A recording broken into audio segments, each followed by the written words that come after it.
everyone, my name is Evelyn from Circability Crew, and today I'm going to be teaching you some on-body hula hooping.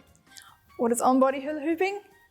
It is when you're hula hooping on your body, so it could be on your waist, knee, chest, neck, and we're going to be going over those today.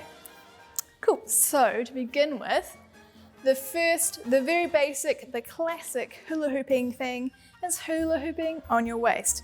So to start off with, if you've never done this before or you want a refresher on how to hula hoop on your waist, what I would encourage you to do is to have one foot in front of the other, like so.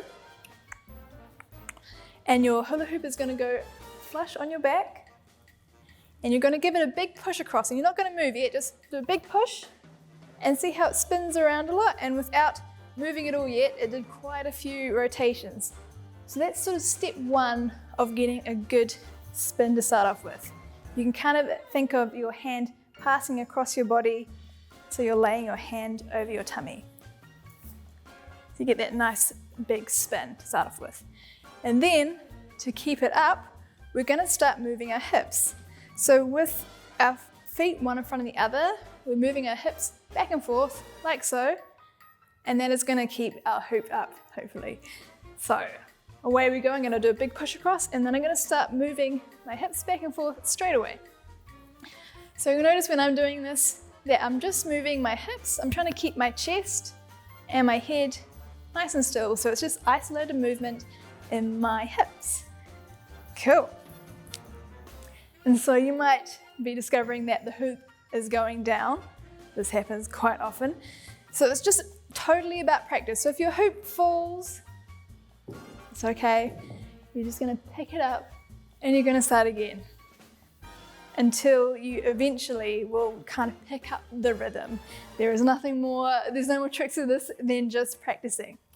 But there are little things you can do, like if your hoop is dropping, to pick it up, you can do a little duck down and a wiggle back up. So if it starts to fall, wiggle down and then come back up. Cool. So that is hooping on your waist. So moving on from that, if that is okay with you, you can do that already. You can try and add some challenges to that. So when I'm hooping on my waist, you can start off with a challenge. Try and bring your feet in together. So once you've got your feet staggered, you can try bring them in together, and that'll be a little bit more challenging. And I would say this is like Russian style hula hooping. Feet together, trying to be perfectly still in your body. Okay, so challenge number 2 after that, you're going to try turning in a full 360 in the same direction as the hoop. So my hoop is going anti-clockwise or to the left.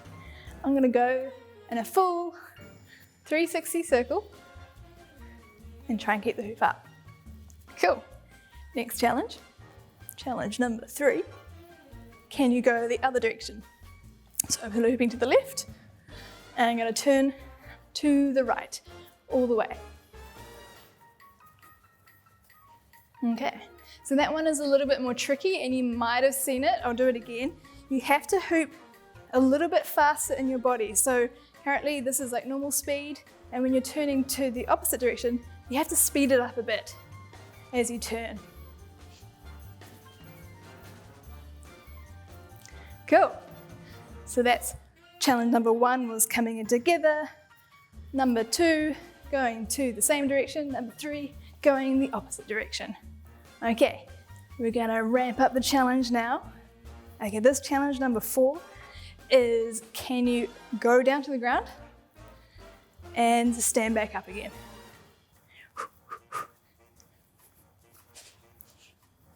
Hooping on my knees and then standing back up. Cool. Okay, if you got that, we're going to go back down a level. I forgot to do this before, but we'll do a standing on one leg.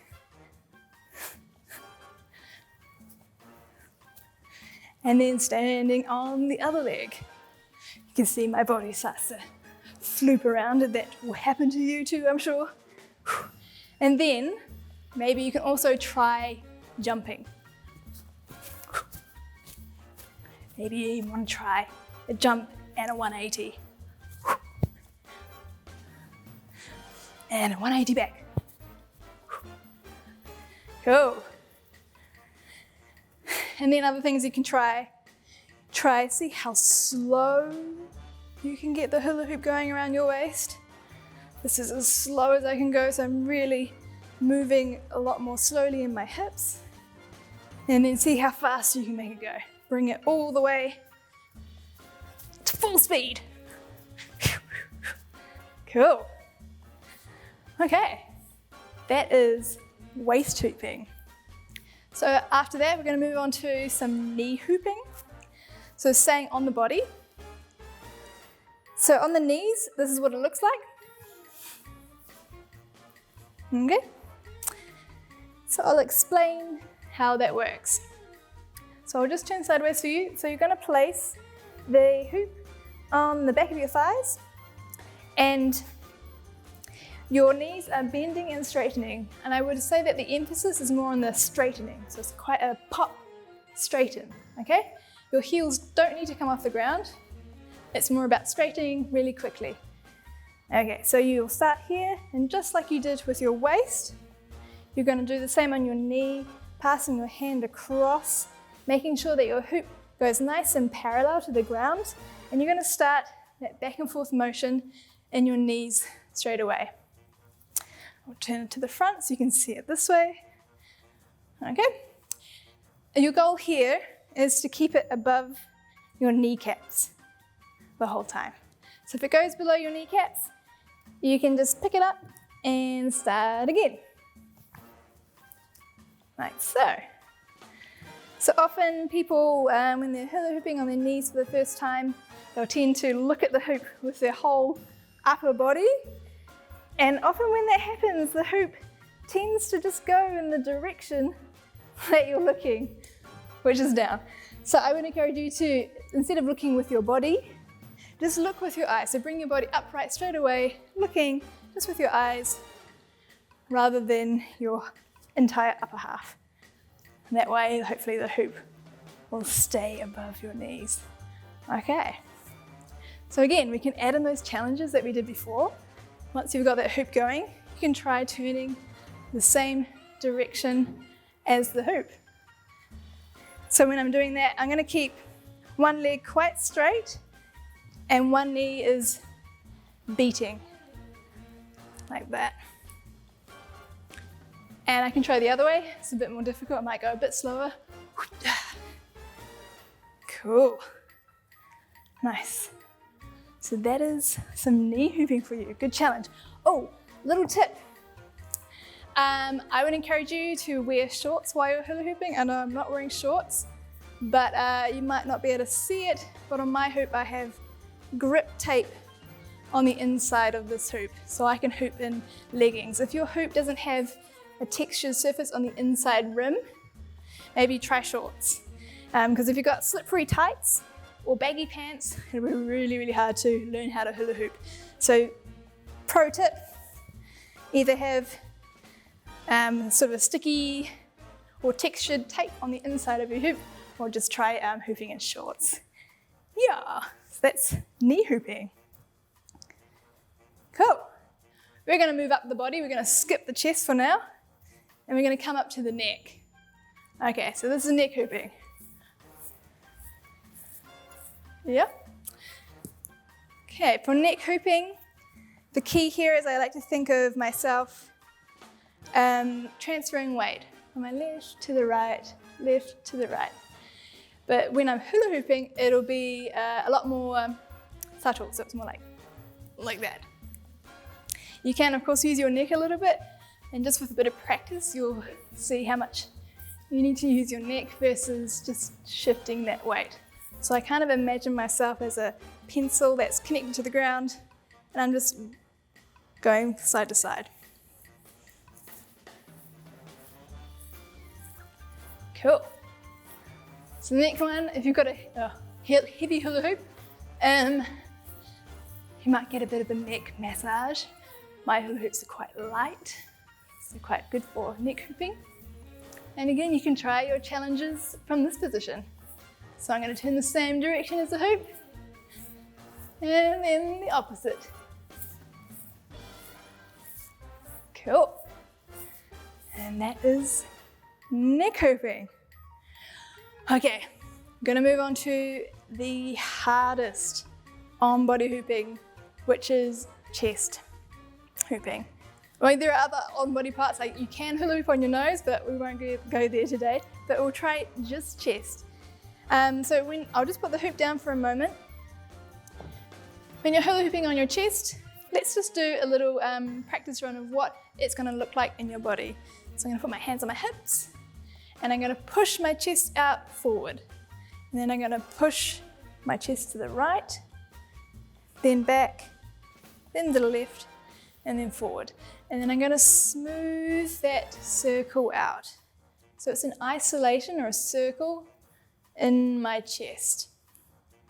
Okay, let's try that the other way, just in case you hoop the other direction. So you're gonna push your chest to the front, to the left, back, to the right, to the front, left, back, right, front, and then smoothing out that circle. Cool. So that is the movement. And when we're chest hooping, it's gonna be a lot quicker. Okay, so this is really tricky. It took me probably about 3 months to learn this. So I don't expect you to get it first go, but we're gonna just try and see how we go. So you are gonna start on your waist. And how you're gonna get it up is you're gonna start driving faster. And as you drive faster, you should notice that your rib cage is gonna pick it up, and it's gonna get onto your rib cage, and then it's gonna eventually travel up onto your chest until you're doing that motion that we did without the hoop. So I'm doing chest isolations and with the hula hoop. Whew. I have to sneeze. Okay, no, saved it. Okay, so that, you might have looked at that and thought, how did it even move up at all? As I said, it is quite difficult, but I like to think of it as like an upward spiral. So I'm driving the energy in the spiral upwards, upwards, upwards, and I'm slowly transitioning from waist hooping, which is just moving in my hips, spiraling upwards until it's in my chest. Okay, so again, waist, and I'm gonna get quicker until it's in my chest. Okay, so I'll do it another time for you. Waist hooping here, driving up onto the chest. And as you can see, when I've got up to my chest, my hands are pinned by my ears, straight up above me. If you don't lift your arms up, you'll just knock your hoop out. So importantly, bring your arms up as you go up. Cool. Sweet. So those are all of the basics of on-body hooping. So just a little refresher, we'll go from the beginning again. So we had our waist hooping, and then we had our knee hooping on the back of our thighs and above our kneecap. Then we had neck. And then finally we had our chest. Cool. So I have a question for you. Have you noticed which way you are hooping? Because there is like being left-handed and right-handed, people tend, and generally speaking, most people tend to hoop to the left, anti-clockwise. Of course, it doesn't matter if you hoop to the right, totally valid. It's just an interesting thing to notice. Which direction are you hooping? So when I picked up the hoop, didn't think about it, I hooped to the left. And that is how I've trained hooping. But some people hoop to the right, which is quite interesting. But with that does mean if you want to make sure that your body stays nice and safe and good, and you don't make yourself lopsided, try hooping the other direction. And I have practiced this a bit, but it's very difficult, and you'll probably see that it's not quite as good for me on my other direction. So now I'm hooping to the right. So it's quite a good way to finish off your session, hooping the opposite direction, just for fun and just to make sure that your body stays in good shape. Let's see, on my knees to the right, doing okay. You can see, I think my hoop is on an angle, not as skilled this direction. Trying. And then the funny one, oh no, do neck first. Oh, see, this is maybe what you might more realistically look like when you do it full time. And then I'll try chest. This is, let's see if I can do it. I have been practicing.